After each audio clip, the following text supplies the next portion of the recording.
কিন্নাহারে বিজেপির যুব মোর্চার উদ্যোগে যুব সমাবেশ। বীরভূমের কিন্নাহারে নির্বাচনের পর এই প্রথম বিজেপির যুব মোর্চার উদ্যোগে হয়ে গেল জনসভা। বৃহস্পতিবার বিকেলে কিন্নাহার হাসপাতাল সংলগ্ন স্থানে যুব মোর্চার পক্ষ থেকে আয়োজিত যুব সমাবেশে হাজির হয়েছিলেন সংশ্লিষ্ট এলাকার শতাধিক যুবক যুবতীরা। উপস্থিত ছিলেন বোলপুর সাংগঠনিক জেলা যুব মোর্চার যুব সভাপতি শম্ভুনাথ রায়, যুব মোর্চার সহসভাপতি জীবনানন্দ ঘোষ, যুব মোর্চার সাধারণ সম্পাদক অরুণ দাস সহ অন্যান্যরা। এদিন এই সভামঞ্চ থেকেই বাম ও তৃণমূল নেতাদের এক হাত নিয়ে চাচা ছোলা মন্তব্য করেন যুব মোর্চার সহ সভাপতি জীবনানন্দ ঘোষ। অন্যদিকে জেলা যুব মোর্চার যুব সভাপতি শম্ভুনাথ রায় বলেন, নানুরের মতো এলাকায় একসময় আমরা কোনো মিছিল মিটিং করতে পারতাম না, কিন্তু এখন সময় পরিবর্তন হয়েছে, তাই সময়ের সাথে সাথে তৃণমূল নেতারাও জবাব পাবে। কিন্নাহার থেকে শুভদীপ গুইয়ের রিপোর্ট, বিগ নিউজ বাংলা। খুন হয়েছে, কয়েক হাজার হাজার ছেলে বিজেপির কর্মীরা আমরা ঘর ছাড়া ছিলাম। বোলপুরে আমি নিজে, আমার ভাই অরুণ দাস, আমরা দুজন এক মাসের বেশি ঘর ছাড়া ছিলাম। আপনারা কি চান? সে একই দিন আবার ফিরে আসুক? যদি না চান, আমি করজোরে আপনাদের অনুরোধ করব, আপনারা সবাই একত্রিত হন, সব রকম দুলাবিবাজি থেকে দূরে থাকুন। টিএমসি আর কিছু করতে পারবে না, আমরা কথা দিয়ে গেলাম। টিএমসি যদি কেউ কিছু করে, মাথা চাড়া দিয়ে ওঠে, আমাদেরকে বলুন, তার ব্যবস্থা আমরা 7 দিনের মতো করব, এই কথা দিয়ে গেলাম। কিন্তু এর থেকে ইম্পর্টেন্ট হচ্ছে আমাদের একত্রিত হওয়া।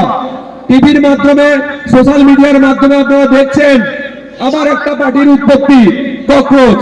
এই ককরোচ আর কিছু নয়, এই টিএমসি, সিপিএম, কংগ্রেস এদের সম্মিলিত একটা দল। তারা জানে আমরা আর কিছু করতে পারবো না, বিজেপির এগেন্স্টে আমাদের লড়াই করার আর ক্ষমতা নেই। তারা তাই একত্রিত হয়ে আমাদের বিজেপির এগেন্স্টে নামবে আগামী দিনে। তাই যদি নিজেদের অস্তিত্ব বাঁচাতে চান, আমি আপনাদের অনুরোধ করবো, সব কিছু ভুলে যান। মনে রাখবেন, 21-এর পর শুধুমাত্র আমাদেরকেই টার্গেট করে করে মারা হয়েছিল। কতটা ঘৃণা তাদের মধ্যে। আর তাদের নেতৃত্ব দিয়েছিলেন মমতা বন্দ্যোপাধ্যায় আর অভিষেক বন্দ্যোপাধ্যায়। আর এই দিন ফিরিয়ে আনলে হবে না।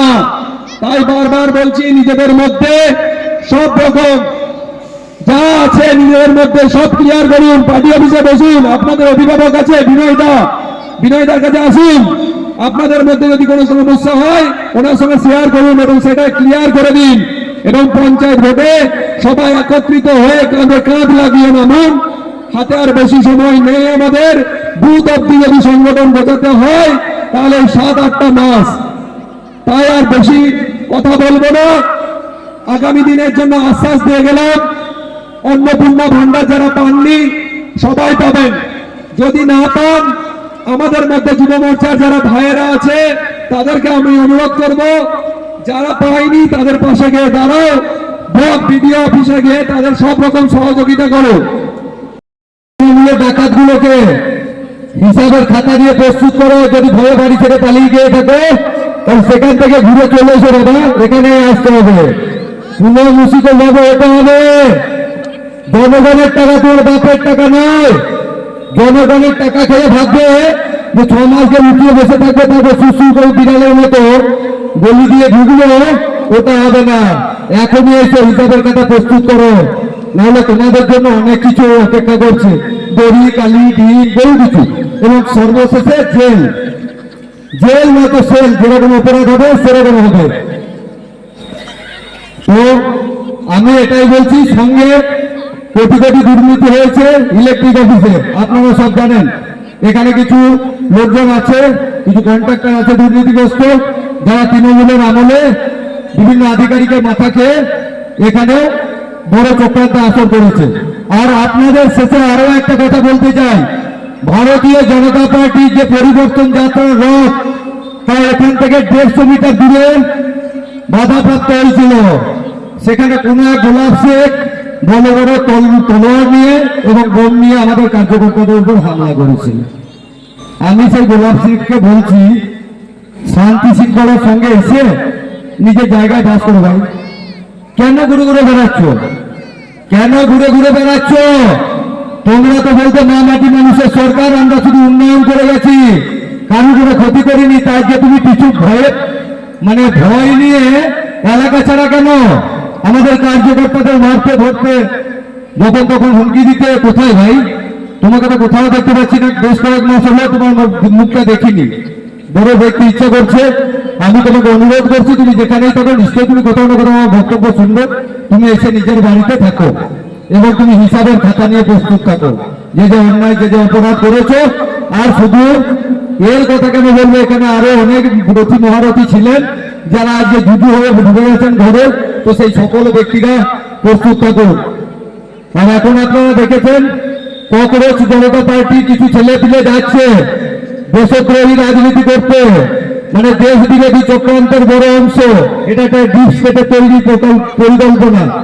মানে ভারতের মধ্যে, ভারতটা তো একসময় ইরান থেকে বাংলাদেশ আর তিব্বত থেকে ইন্দোনেশিয়া মালয়েশিয়া পর্যন্ত বিস্তৃত ছিল, তাকে খণ্ড হতে হতে আজ একটা ছোট ভূমির মধ্যে পরিণত হয়েছে 33 লক্ষ বর্গ কিলোমিটার আশেপাশে, সেটাকেও ভেঙে এটা স্টেট চাই। আর এইসব রাজনীতিগুলো চলছে অখিলেশ যাদব এবং অন্যান্য যেসব আছে, আমাদের মমতা ব্যানার্জি তার মধ্যে আছে। এরা সব ছোট ছোট দেশ চাই না, অখণ্ডতা চাই না, ছোট ছোট রাষ্ট্র হোক। স্বাধীনতা পূর্ববর্তী সময়ে ভারতে যেরকম রাজ্য ছিল ছোট ছোট, ওনারা তাতে স্বাধীন মানে স্বাধীন রাজা হিসাবে কাজ করবে, নিজের স্বেচ্ছাচারী সাম্রাজ্য চালাবে। তো যাই হোক, আপনাদেরকে অনেক কথা আমি শোনালাম। আজকে আমাদের বোলপুর সাংগঠনিক জেলা যুব মোর্চার নেতৃত্বে এই একটা সভা, এই সভার উদ্দেশ্য কয়েকটি আছে। তার মধ্যে আপনারা জানেন কিছুদিন আগে, দুদিন আগে আপনার বাসাপাড়ায় যে একটা হলো, আপনার কাজল শেখে যে ডিম মারা হয়েছিল, তার প্রতিবাদে আমাদের যুব মোর্চার কিছু ছেলে ওখানে ছিলেন, যাদেরকে পুলিশ তুলে নিয়ে যায় এবং মারধর করে, সেটাও একটা বিষয়। দ্বিতীয়, এখানে দেখা যাচ্ছে এই জায়গাটায় ইলেকট্রিক ডিপার্টমেন্টে অনেক রকম দুর্নীতি, যেমন মিঠু শেখ আছে, মিঠু শেখ ছাড়াও আরো 11 জন আছেন যারা এই ইলেকট্রিক ডিপার্টমেন্টে কন্ট্রাক্টরের কাজ করছেন। তারা দীর্ঘদিন ধরে বিভিন্ন দুর্নীতির সঙ্গে যুক্ত এবং তাদের নামে অলরেডি এফআইআর করা হয়েছে। আমরা এফআইআর অলরেডি করেছি এবং অ্যারেস্ট ওনাকে খুব তাড়াতাড়ি করা হবে। এই ছিল এক বিষয়। দ্বিতীয়, আমাদের যুব মোর্চাকে বলা যে আগামী দিনে যে ককরোচের যে উৎপত্তি হয়েছে, প্রত্যেকটা জায়গায় আমাদের একদম মন্ডল পর্যন্ত, নানুরের প্রত্যেকটা মন্ডলে একটা প্রতিবাদ মিছিল আমরা করব, যেন এই যে ককরোচের দল যেন এদের আর উৎপত্তি না হয়, এদের উৎপত্তি দিল্লি থেকেই যেন শেষ হয়ে যায়, সেই প্রচেষ্টা আমাদের যুব মোর্চা করছে এবং সেই কার্যক্রম আমাদের চলবে আগামী দিনে। এই নিয়ে আমাদের 8 তারিখে একটা প্রোগ্রাম নেওয়া হয়েছে এবং 8 তারিখে প্রোগ্রামটা একটা এই ককরোচ জনতা পার্টির বিরুদ্ধে একটা বড় র্যালি আমরা কিন্নাহারের বুকে আমাদের যুব মোর্চার নেতৃত্বে করব। এই সভা মঞ্চ থেকে আপনাদেরকে একতা নিতে দেখা গেল কাজল শেখ এবং গোলাপ শেখ। একদমই তাই। এই গোলাপ শেখ, আমি আপনাদের মাধ্যমে একটা কথা বলবো, এই গোলাপ শেখ হিন্দুদের সঙ্গে হিন্দুদের লড়াই করিয়েছে। তাই আমি হিন্দুদের জন্য একটা বার্তা দেবো যে আপনারা এবার বুঝতে শিখুন, এই গোলাপ শেখ আপনাদেরকে নিজেদের মধ্যে লড়াই করিয়েছে, কিন্তু আজকে এই গোলাপ শেখ বিপুল সম্পত্তির মালিক। কিছু আমরা যদি আমরা চেষ্টা করবো যেন ওনার জেল থেকে না ছাড়া পায়, কিন্তু আমি হিন্দুদের জন্য একটা বার্তা দেবো যে আগামী দিনে আপনারা শিখুন যে কিভাবে হিন্দুরা ঐক্যবদ্ধভাবে একসাথে থাকবেন। তিনি তো এখন নিখোঁজ বলে জানা যায়। নিখোঁজ থাক না, যতজন নিখোঁজ আছে কেউ পার পাবে না, সবাইকে ধরা হবে। টাইম দিন, 15-1 মাস মধ্যে সবাইকে অ্যারেস্ট করা হবে, এটা কথা দিয়ে গেলাম।